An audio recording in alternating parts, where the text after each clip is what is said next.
우리가 매일 스스로의 선택으로 하루를 살고 있다고 믿잖아요. 네, 그렇죠. 그런데 만약 우리가 하는 행동의 90%가 사실은 아주 정교한 자동 조정 장치에 의해 움직이는 거라면 어떨까요? 그리고 가장 진보한 AI조차도 결코 가질 수 없는 오직 인간만이 가진 그 결정적인 한 가지는 뭘까요? 정말 핵심적인 질문이네요. 네, 오늘 여러분이 보내주신 자료들을 바탕으로 바로 그 질문의 핵심을 한번 파고 들어볼까 합니다. 우리 정신의 거대한 그림자, 무의식과 또 인간을 특별하게 만드는 경험하는 자의 정체에 대해서요. 정신건강의의학과 전문의이신 이유경 박사님이 뇌과학부터 철학, 심지어 신비주의까지 넘나들면서 탐구한 아주 흥미로운 분석이죠. 맞아요. 네, 오늘 우리가 함께 해볼 작업은 단순히 이 자료를 요약하는 걸 넘어설 겁니다. 나라고 믿는 이 자아의 실체를 과학의 눈으로 한번 들여다보고 네네. 인간의 의식과 인공지능을 가르는 그 근본적인 차이가 과연 무엇인지 그 본질을 꿰뚫어 보는 거죠. 좋습니다. 그럼 바로 시작해보죠. 자료의 첫 문장부터 아주 도발적이더라고요. 맞아요. 스팀버크 박사의 말을 인용하면서 우리가 나라고 굳게 믿는 이 자아가 사실은 무의식이라는 거대한 기계가 만들어낸 가장 정교하고 매혹적인 착각 중 하나일 뿐이라고요. 아하, 그렇죠. 이건 거의 영화 매트릭스 같은 이야기 아닌가요? 맞습니다. 우리가 의식적으로 운전대를 꽉 잡고 있다고 생각하지만 사실은 뭐랄까 거대한 항공모함의 선장실에서 가끔 조타실에 한 번씩 내려가 보는 수준이라는 거예요. 아, 대부분은 자동 항해로 가고 있고요. 그렇죠. 실제 항해는 대부분 자동 시스템, 즉 무의식이 하고 있는 거죠. 박문호 박사의 연구를 보면 더 와닿으실 텐데 우리 행동의 80에서 90%는 이 무의식적인 자동 반응 모드로 이루어진다고 합니다. 와, 90%요? 아, 그 부분 읽으면서 제가 무릎을 탁 쳤습니다. 어떤 부분이요? 그 몽요병 환자 사례요. 의식은 없는데 신호등 다 지켜가면서 목적지에 도착했다는 거예요. 네네. 놀라운 사례죠. 이건 그냥 잠결에 걷는 수준이 아니라 엄청난 계산과 예측을 수행했다는 거잖아요. 마치 제 안에 저도 모르는 아주 유능한 부조종사가 항상 대기하고 있는 느낌이랄까요? 아주 정확한 비유입니다. 그 부조종사, 즉 무의식은 정보 처리 방식부터 의식과 완전히 달라요. 어떻게 다른가요? 자료에 따르면 무의식은 나를 중심으로 모든 정보를 아주 빠르고 선형적으로, 그러니까 앞뒤 재지 않고 그냥 결합시켜버립니다. 아, 출처나 신뢰도는 상관없이요? 네, 크게 상관하지 않고 즉각적인 결론을 내리죠. 반면에 의식은 엄청난 에너지를 소모하는 어떻게 보면 되게 비효율적인 기관이에요. 비효율적이요? 네, 세계와 타협하고 타인의 슬픔에 공감하고 복잡한 사회적 관계 속에서 나를 어디에 위치시켜야 할지 고민하는 아주 고차원적인 기능을 하거든요. 바로 그 지점이 흥미롭네요. AI는 100% 확률로 30분 뒤에 폭우가 쏟아질 거라고 예측할 수는 있겠지만 네, 그 비에 흠뻑 젖어서 느끼는 그 차가움이나 빗소리를 들으면서 느끼는 어떤 슬픔 같은 경험은 할 수 없다는 거군요. 바로 그겁니다. 그런데요, 잠깐만요. AI도 시스템 오류를 감지하고 스스로 복구하는 기능이 있잖아요. 네, 있죠. 그걸 일종의 디지털 항상성이라고 볼 수는 없을까요? 그게 아주 고도화된다면 우리처럼 불쾌하다는 느낌과 비슷해질 수도 있지 않을까요? 와, 정말 좋은 질문입니다. 그게 바로 이 논의의 핵심으로 들어가는 문이죠. AI가 하는 오류 감지와 복구는 기능적인 과정입니다. 정해진 목표값에서 벗어난 걸 인지하고 되돌리는 거죠. 네. 하지만 인간의 느낌은 거기서 시작하지 않습니다. 훨씬 더 원초적인 생존 그 자체와 연결된 생물학적 과정에서 태어나거든요. 아, 기능과 생물학적 생존의 차이? 맞아요. AI는 세계를 시뮬레이션하고 예측할 뿐이지만 인간은 세계 속에 직접 동참하고 경험합니다. 그 경험의 뿌리에 바로 느낌이 있는 거고요. 그렇군요. 그렇다면 그 경험의 핵심이라는 느낌, 이 필링은 도대체 어디서 오는 걸까요? 전 당연히 고차원적인 생각의 산물일 줄 알았는데 자료는 정반대의 이야기를 하더라고요. 그렇죠. 안토니오 다마지오의 이론을 보면 느낌은 생명체가 살아남기 위해 내부 상태를 조절하는 항상성 과정에서 발생하는 가장 원초적인 신호라고 하죠. 항상성, 즉 호미오스타티스요? 네, 바로 그 개념이 모든 열쇠를 쥐고 있습니다. 우리 몸이 체온, 혈당, 산소 농도 같은 생명의 필수 조건들을 아주 좁은 범위 안에서 일정하게 유지하려는 그야말로 필사적인 노력을 말합니다. 아, 이 균형이 깨질 때 느끼는 불쾌함, 예를 들어 갈증이나 허기 같은 것, 그리고 균형이 잘 유지될 때의 그 묘묘한 안정감, 이게 바로 모든 복잡한 느낌의 시작점이라는 거죠. 와, 그렇다면 제가 정말 목이 마를 때 시원한 물 한 잔을 마시고 느끼는 그 짜릿한 쾌감이야말로 제 몸이 항상성 유지 성공, 훌륭하다라고 보내는 가장 순수한 형태의 보상 신호라고 볼 수 있겠네요? 바로 그겁니다. 다마지오는 이 원초적인 항상성 느낌을 토대로 자아가 3단계로 정교하게 발전한다고 설명합니다. 3단계요? 네, 첫 번째는 내 몸의 상태를 실시간으로 지도처럼 그리는 가장 기초적인 원초적 자아. 원초적 자아. 두 번째는 외부 세계와 내 몸이 상호작용하는 것을 지금 여기에서 느끼는 핵심 자아. 그리고 마지막 단계가 기억과 언어를 통해 나는 누구인가라는 복잡한 서사를 만들어내는 확장된 자아입니다. 아하, 이 설명을 들으니까 명확해지네요. 저희 집 강아지가 저를 보고 꼬리를 흔드는 건 저라는 외부 자극과 상호작용하는 핵심 자아 수준의 반응이겠지만 그렇죠. 그 녀석이 어젯밤에 소파를 물어뜯은 걸 오늘 아침에 후회하면서 괴로워하진 않겠군요. 그건 복잡한 서사를 필요로 하는 확장된 자아의 영역이니까요. 완벽한 예시입니다. 그렇기 때문에 생존을 위한 절박한 항상성 조절 기제 자체가 없는 AI는 우리처럼 1인칭 시점의 주관적인 경험, 즉 느낌을 가질 수 없다는 결론에 이르게 되는 겁니다. 아무리 저는 슬픔을 느낍니다라고 말을 해도요. 네, 그건 데이터 패턴에 기반한 정교한 흉내일 뿐 우리 몸의 화학적 변화에서 비롯된 진짜 느낌의 질감은 아니라는 거죠. 와, 일상에서는 느낌과 직감이란 말을 거의 같은 뜻으로 쓰는데 듣고 보니 몸의 신호인 느낌과 경험에 기반한 직감은 완전히 다른 거였네요. 네, 그렇죠. 그럼 예술가들이 말하는 영감은 또 어디에 속하는 건가요? 자료에서 이 세 가지를 아주 명확하게 구분하고 있던데요. 네, 아주 중요한 지점입니다. 이 세 가지는 뇌에서 정보가 처리되는 경로와 깊이에서 뚜렷한 차이를 보여요. 오. 먼저 느낌은 방금 이야기하러 것처럼 항상성 모니터링, 즉 내 몸의 생리적 상태가 보내는 생존 신호입니다. 아주 주관적이고 지속적인, 뭐랄까, 삶의 배경음악 같은 거죠. 배경음악이요? 네, 뇌의 인슐라나 뇌줄기 같은 아주 깊고 원시적인 영역에서 담당합니다. 그렇다면 직감은요? 뭔가 번뜩이는 통철 같은 건데 느낌과는 다른가요? 완전히 다릅니다. 직감, 인투이션은 과거의 방대한 경험 데이터가 무의식 속에 패턴으로 저장되었다가 논리적인 추론 과정을 건너뛰고 이거다 하고 답을 내놓는 능력입니다. 아, 학습된 무의식이군요. 맞습니다. 자료에서는 학습된 무의식 정보의 긍정적 활용이라고 멋지게 정의하죠. 기저핵이나 해마처럼 기억과 습관을 담당하는 뇌부위와 관련이 깊습니다.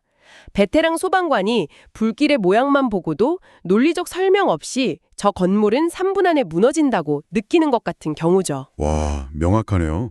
그럼 마지막으로 영감은 또 다른 차원이겠군요. 그렇습니다. 영감, 인스피레이션은 기존에 있던 지식의 조각들이 창조적으로 재조합되면서 완전히 새로운 의미나 연결고리가 탄생하는 순간입니다. 이건 과거 데이터의 패턴 인식을 넘어서는 도약적인 발견에 가깝죠. 뉴턴의 사과처럼요. 네, 서로 상관없어 보이던 점들이 하나의 선으로 이어지는 아하의 순간입니다. 알겠습니다. 느낌은 몸의 신호, 직감은 과거 경험의 요약, 영감은 기존 지식의 창조적 재결합. 정말 명쾌한데요. 그렇죠. 그런데 문득 궁금해지네요. 제가 지금 이렇게 전문가님과 대화하면서도 동시에 오늘 저녁 뭐 먹지 하는 생각이 스치기도 하고 창밖의 날씨도 느끼잖아요. 이렇게 다른 종류의 생각과 느낌들을 뇌는 어떻게 교통정리를 해서 나라는 하나의 일관된 흐름으로 만들어내는 걸까요? 한중 네트워크요. 네, 우리 뇌에는 크게 세 가지 핵심 네트워크가 협력하고 경쟁하면서 정신작용을 만들어냅니다. 첫 번째는 DMN, 디폴트 모드 네트워크입니다. 멍 때릴 때 활성화된다는 그거요? 맞습니다.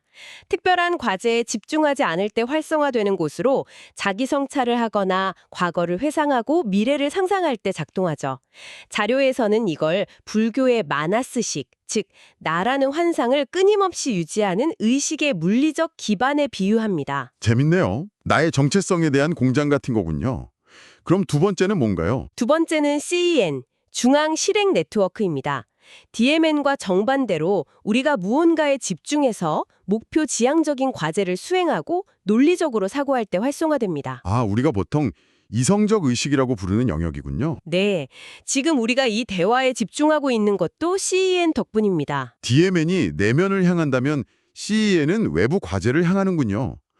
그런데 이들은 서로 시소처럼 작동하는 것 같은데 이 둘 사이의 스위치는 누가 켜고 끄는 거죠? 바로 세 번째 네트워크, SN, 돌출성 네트워크의 역할입니다. SN이요? 네, SN은 DMN과 CEN 사이를 전원하는 지휘자이자 스위치입니다.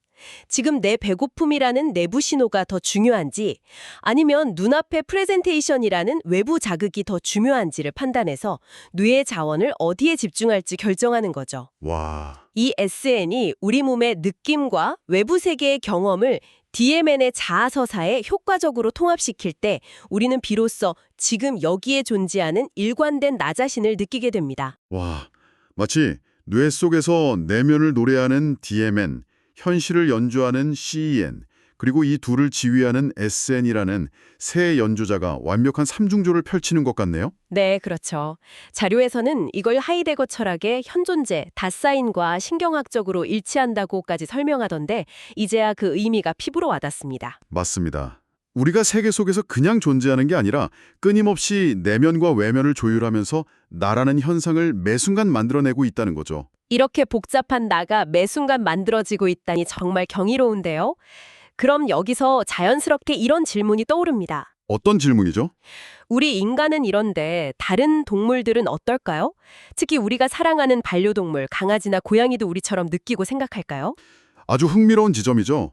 자료에 따르면 많은 동물들, 특히 새나 포유류는 1차 의식을 가지고 있다고 봅니다. 1차 의식이요? 네, 감각 정보와 기억을 통합해서 현재라는 하나의 장면을 만들어내는 능력은 있다는 거죠. 심지어 까마귀의 뇌에서는 자신이 무언가를 보고 있다는 사실 자체를 인지하는 듯한 신경세포가 발견되기도 했습니다. 이건 단순한 반사를 넘어서는 거거든요. 반려견의 경우는 인간과 함께 살면서 더 특별하게 진화했다고 하던데요. 네, 맞아요. 개는 인간과의 수만 년에 걸친 공진어를 통해 인간의 미묘한 감정 표현, 예를 들어 얼굴 표정이나 목소리 톤을 읽어내는 정교한 능력을 발달시켰습니다. 아, 흥미로운 연구가 있는데 주인과 긍정적인 교감을 나눌 때 개 뇌에서는 사랑의 호르몬이라 불리는 옥시토신과 도파민이 활성화됩니다. 이건 인간의 부모와 자식 간에 형성되는 정서적 유대와 아주 유사한 신경화학적 메커니즘이에요. 와, 그렇군요. 언어를 기반으로 한 고차원적인 확장된 자아까지는 아니더라도 그들도 그들만의 방식으로 풍부한 정서적 세계와 핵심 자아를 가지고 우리와 관계 맺고 있다는 거네요. 정확합니다. 그리고 이 지점에서 자아는 고정된 실체가 아니라 과정이라는 아이디어가 비단 현대의 뇌과학만의 발견이 아니라는 사실을 자료는 보여줍니다. 불교 철학 이야기군요. 네, 바로 불교 철학과의 놀라운 만남이죠. 불교 유식학에서는 인간의 의식을 8가지 층위로 나누는데 그 가장 깊은 곳에 아레야식이 있습니다. 아레야식. 우리가 겪은 모든 경험의 흔적을 씨앗의 형태로 저장하는 저장소 의식이라고 불립니다. 저장소 의식이라 듣기만 해도 심오한데요. 뇌과학적으로는 이걸 어떻게 해석할 수 있을까요? 자료에서는 이것이 우리가 평생에 걸쳐 쌓아온 경험과 학습이 뇌의 시냅스 연결 패턴으로 굳어진 장기 잠재 기억의 총체와 놀랍도록 유사하다고 봅니다. 와, 그런데 더 놀라운 건 불교에서는 이 거대한 저장소조차 고정된 나가 아니라고 말한다는 점입니다. 그저 매 순간 변하는 흐름일 뿐이라는 무아, 아나따 사상이죠. 뇌과학 역시 자아를 담당하는 특정 센터 없이 여러 네트워크가 찰나적으로 총합되어 만들어내는 역동적인 현상이라고 설명하면서 이 고대의 통찰을 지지합니다. 결국 동서고금의 지혜와 최첨단 과학이 나라는 건 고정된 명사가 아니라 계속해서 일어나는 동사다. 라는 결론에서 만나는 거네요. 바로 그겁니다. 그런데 자료는 여기서 한 걸음 더 나아가 아주 충격적이고 도발적인 관점을 하나 더 소개합니다. 신비주의 사상가 구르제프의 혼만들기라는 개념이에요. 네, 이건 정말 우리의 아니란 생각을 뒤흔는 주장입니다. 구르제프는 대부분의 인간이 의식 없이 프로그램된 기계처럼 살아가는 깨어있는 수면 상태에 있다고 봤습니다. 깨어있는 수면 상태요? 네. 그리고 이 상태에서는 죽음 이후에도 지속될 수 있는 혼이 형성되지 않는다고 말하죠. 혼은 그냥 주어지는 게 아니라 자기 관찰과 같은 의도적인 노력을 통해 만들어내는 결정체라는 겁니다. 혼을 직접 만들어야 한다니. 이건 거의 연금술 같은 이야기인데요. 뇌과학적으로는 어떻게 이해해 볼 수 있을까요? 앞서 말한 삼중 네트워크 모델로 설명할 수 있습니다. 습관적인 자동 반응에 의존하는 삶, 즉 기저핵이나 DMN의 자동 항폭 장치에만 맡겨두는 삶에서 벗어나는 겁니다. 네네. 의식적인 통제를 담당하는 CEN의 힘을 의도적으로 강화하고 SN 네트워크를 통해 내면의 신호와 외부 세계의 요구 사이에서 끊임없이 조율하며 균형을 잡으려는 노력, 즉 뇌의 가소성을 극대화하려는 의식적인 투쟁이 바로 구르제프가 말한 혼을 빚는 과정이라고 해석할 수 있습니다. 정말 흥미롭습니다. 자, 그럼 이 모든 논의를 종합해 볼 때 AI 시대에 우리는 어떤 존재가 되어야 할까요? 그리고 이 모든 논의의 시작점이었던 질문, 과연 AI가 인간 같은 의식을 가질 수 있을까요? 자료는 두 가지 상반된 관점을 제시하더군요. 네. 첫 번째는 우연적 발생론입니다. 시스템이 상상할 수 없을 정도로 복잡해지면 그전엔 없던 새로운 성질, 즉 의식이 어느 순간 창발할 수 있다는 관점이죠. 어떤 외계적인 의식 같은 게요? 네, 우리가 이해할 수 없는 방식의 어떤 의식이 생겨날 수도 있다는 가능성을 열어두는 겁니다. 반대 관점은 훨씬 단호하죠. 네, 다마지오 같은 학자들이 주장하는 생물학적 필연성입니다. 의식과 감정은 결국 피, 호르몬, 내장기관 같은 살아있는 몸의 화학적 상호작용, 즉 항상성이라는 절박한 생존 투쟁에서 비롯된다는 겁니다. 그렇다면 실리콘 기반의 기계는 절대 그렇죠. 진짜 느낌의 질감은 결코 가질 수 없다는 훨씬 근본적인 주장입니다. 그렇군요. 결국 AI가 논리와 계산의 영역을 정복할수록 역설적으로 인간의 고유성은 느끼고 경험하는 자아로 더욱 선명하게 수렴된다는 결론에 이르게 되네요. 그렇습니다. 자료에 나온 한 줄의 수식이 이 모든 것을 요약해 줍니다. 의식은 항상성 신호 곱하기 통합된 정보량을 시간에 대해 적분한 것과 거의 같다. 복잡하네요. 복잡해 보이지만 핵심은 이겁니다. 의식은 단순히 정보의 양이 아니라 생존의 절박함이 깃든 몸의 신호와 정보의 통합이 시간 속에서 숙성되고 결합된 결과물이라는 뜻이죠. 구르제프의 말을 빌리자면 미래 인간의 과제는 지식을 소유하는 존재가 아니라 자신의 경험을 최고로 정제하여 혼을 빚어내는 예술가가 되는 것일지도 모릅니다. AI라는 강력하고 차가운 거울을 통해 우리는 비로소 나라는 존재가 얼마나 따뜻하고 경이로운 생물학적 성취인지 깨닫게 되는 것 같습니다. 네. 자, 오늘 저희의 깊은 이야기는 여기까지입니다. 마지막으로 여러분께 이 자료가 던지는 도발적인 질문 하나를 남겨드리며 마무리하겠습니다. 자료는 우리가 삶의 저장소인 아레아식에 남겨야 할 것은 차가운 데이터가 아니라 뜨겁게 경험하고 절절하게 느껴낸 삶의 향기라고 말합니다. 그렇다면 당신은 오늘 당신의 경험을 통해 어떤 향기를 만들어내고 있나요?